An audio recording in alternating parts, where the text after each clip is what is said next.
안녕하세요. 호유의 전태중 강사입니다. 오늘 이 시간에는 미용을 시작하신 이제 갓 공부를 시작하시려는 분들 또는 이미 미용을 하고 계시지만 이론적인 부분에서 좀 정리가 필요하신 분들을 위한 영상을 준비해 봤는데요. 모발 진단부터 염색의 종류, 작용, 역할 이런 것들을 총정리하는 시간을 준비를 했으니까 좀 기대를 많이 해주시고, 모발 진단부터 오늘은 시작을 해보도록 할게요. 모발 진단도 굉장히 중요한 부분인데 안일하게 공부를 했거나 이렇게 하셨으면 고객과 상담을 한 부분에서 뭔가 약간 걸림돌이 있으시지 않으셨나요? 저도 초반에 공부를 많이 안 해서 좀 문제가 있었지만 굉장히 중요한 부분이고 또 기초 지식이기 때문에 자세하게 알아보도록 하겠습니다.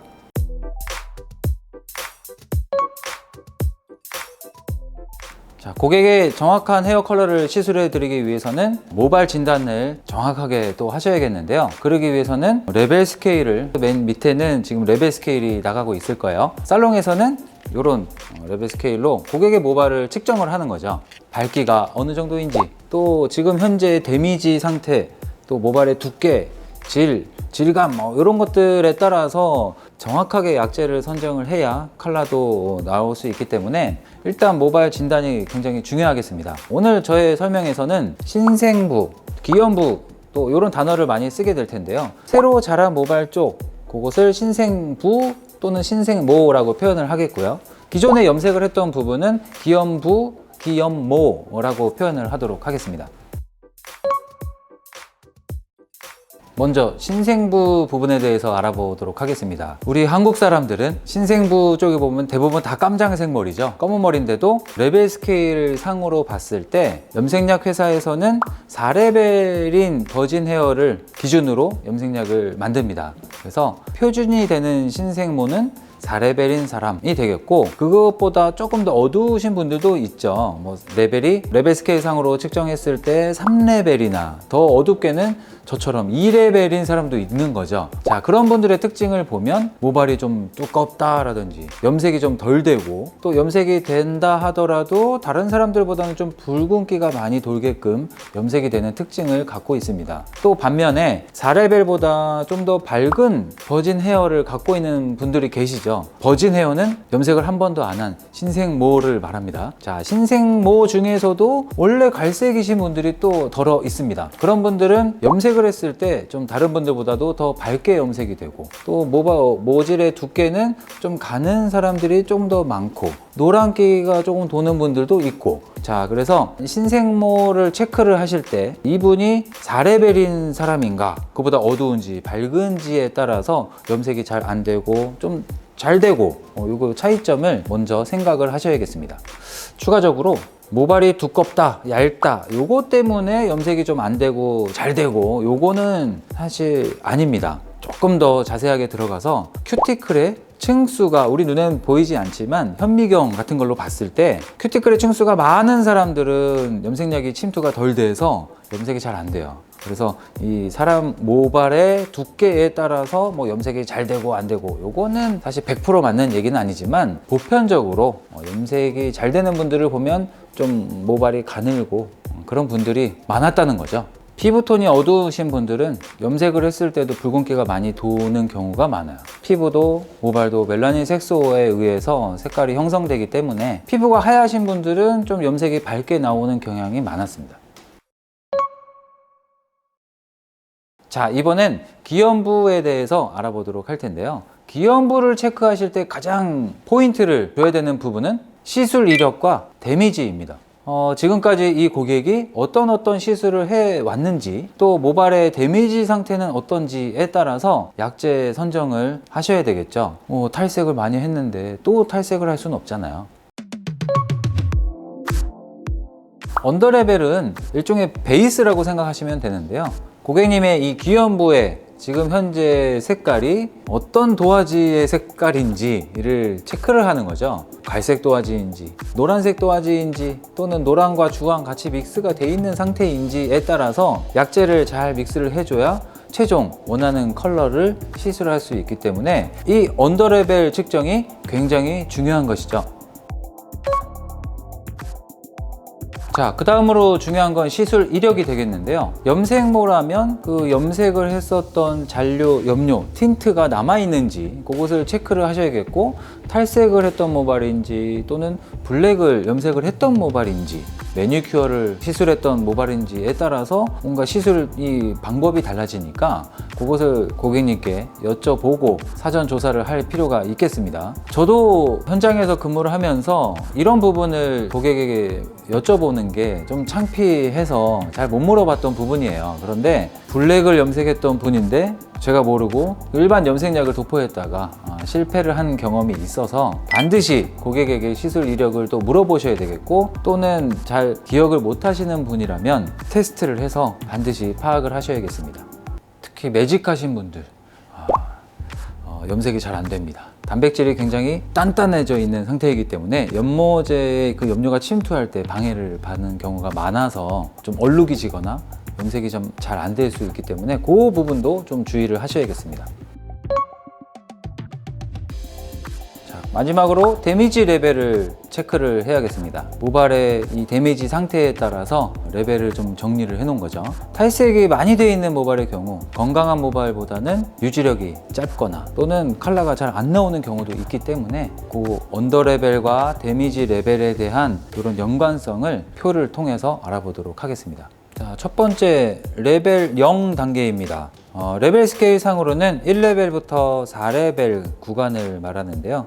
여기서는 별 큰 특징은 없습니다. 자, 그 다음은 레벨 스케일 상의 5레벨부터 11레벨 브라운의 느낌으로 보이는 레벨 1단계입니다. 데미지 레벨 1단계의 특징은 질감이 약간 좋지 않고 색의 예측이 비교적 쉬운 그런 특징을 갖고 있습니다. 자, 그 다음 12레벨에서 14레벨 모발이 약간 오렌지 브라운 느낌이 돌기 시작하는 데미지 레벨 2 단계에서는 질감이 좋지 않고 약간 엉키기 쉬운 상태이고, 수분 보유의 기능 저하로 약간 푸석푸석해진 단계를 레벨 2 단계로 정의하고 있습니다. 자, 여기는 약간 색이 들어가기 쉬운 단계죠. 베이스가 밝을수록 반사빛도 잘 보이는 단계이기도 합니다. 자, 그 다음 단계는 레벨 스케일 상의 15레벨부터 17레벨 구간 데미지 레벨 3단계입니다. 질감이 좋지 않고 엉키기 쉽다. 모질 강도가 저하되어 갈라지는 모발이 발생한다. 조금 데미지 이제 생기기 시작했죠. 수분 보유 기능 저하로 푸석푸석해진다. 시스틴 결합 감소로 펌 유지가 힘들다. 자, 모발 내부를 구성하고 있는 시스틴 이 결합이 점점 줄어들기 때문에 탄력도, 모발의 텐션 약해집니다. 레벨이 밝아지면서 옐로우 베이스로 변했죠. 모발의 멜라닌 색소가 점점 줄어들면서 모발의 색감은 약간 노란색을 띠게 되는데, 이때 상태는 좀 더 건강했던 모발보다 한색 계열로 염색했을 때 조금 짙은 컬러로 나오는 경향이 있는 상태입니다.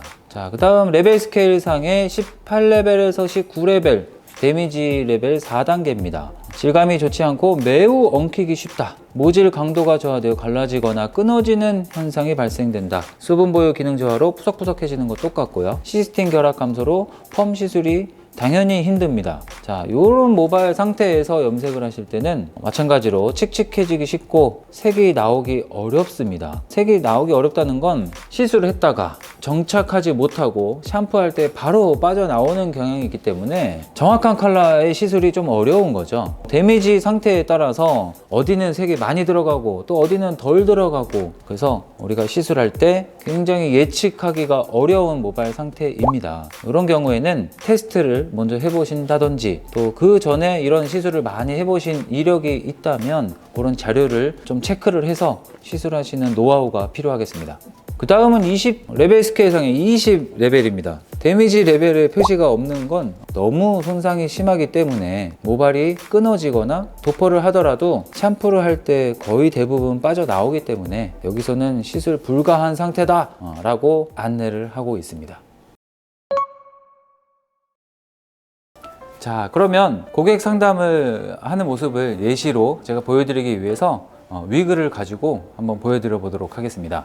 자, 먼저 첫 번째 고객님, 이 고객님의 상태는 일단 신생부 쪽을 확인해야겠죠. 신생부 쪽을 보시면 없습니다. 이미 염색을 했다가 퇴색된 모습으로 느껴지는데 시술 이력을 물어봐야 되겠죠. 그 전에 블랙이나 뭐 탈색을 하셨는지 이런 과거를 물어봐야 됩니다. 자, 고객님 블랙 하신 적 있나요? 없습니다. 항상 고객님들은 없다고 하시죠. 네.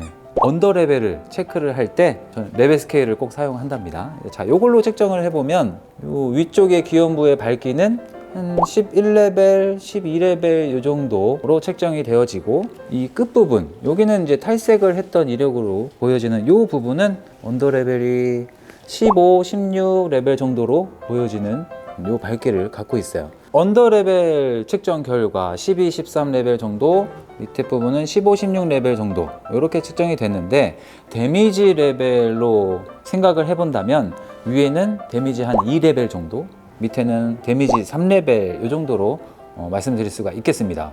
주의하실 점은 2레벨까지는 큰 영향이 없어요. 염색이 잘 되는 편인데 데미지 3레벨로 이제 넘어가면 끝 모발이 염료를 좀 많이 먹을 수 있다. 그래서 한색 계열로 염색을 하실 때는 윗부분보다 밑에 부분이 좀 더 어두워지지 않는 시술을, 테크닉을 하셔야 됩니다. 자, 그런 방법으로는 여러 가지 방법이 있겠지만 윗부분보다 좀 더 연한 한색 계열의 염색을 도포를 하신다든지, 위쪽을 도포하고 조금 있다가 도포 시간을 좀 더 뒤에 도포를 하신다든지, 방치 타임을 윗부분보다는 이 밑에 부분을 좀 더 짧게 두신다든지, 이런 여러 가지 테크닉 중에 그 상황에 맞는 그 테크닉을 선택을 하시면 되는 거죠. 자, 그러면 이제 고객님 가시고 다음 고객님을 한번 측정을 해 볼게요. 좀 더 데미지 레벨이 높은 분이죠. 언더 레벨 측정으로 해보면 레벨 스케일상으로 17, 18 레벨 정도로 굉장히 밝습니다. 탈색의 횟수는 고객들마다 좀 차이는 있겠죠. 어떤 분들은 몇 번 안 해도 많이 밝아지는 분이 있긴 하겠지만, 염색 후의 모발보다는 탈색 후의 모발이 좀 더 푸석푸석하고 수분이 없는 것은 분명합니다.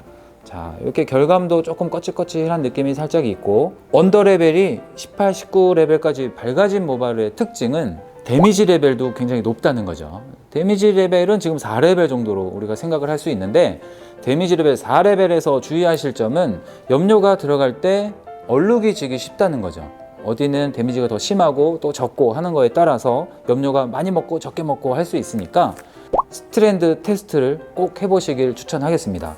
잘 안 보이는 밑에 쪽, 네이프 쪽 안쪽의 모발에다가 염색을 한번 진행을 해보고, 테스트는 한 10분, 15분이면 컬러가 쫙 보이죠. 그래서 얼룩이 어디 구간에서 생기는지 그것을 체크해 보실 필요가 있겠습니다. 고객님의 모발을 베이스와 데미지로 두 가지로 체크를 하셔야 내가 염료를 어떤 걸로 썼을 때 조금 얼룩이 지거나 색이 좀 잘 나오겠구나, 이렇게 생각을 해볼 수 있기 때문에 이런 고객님 시술하기 전에 모발 체크는 굉장히 중요한 단계가 되겠습니다. 자, 어떠셨나요? 이번 시간에는 고객을 처음 상담을 할 때 어떤 부분을 체크를 해야 되는지에 대해서 좀 알아봤는데요. 우리가 시술하고 있는 여러 시술, 외용 시술 중에서 굉장히 중요한 첫 번째 단계이기 때문에 꼭 기억을 하셨다가 고객님 상담하실 때 한번 사용해 보시길 추천드리겠고, 다음에 준비할 영상은 염색약의 종류예요. 염색제 종류에 대해서 설명을 드려볼 테니까 구독, 알람, 좋아요 눌러주시고 다음 영상에서 찾아뵙도록 하겠습니다. 오늘도 시청해 주셔서 감사합니다.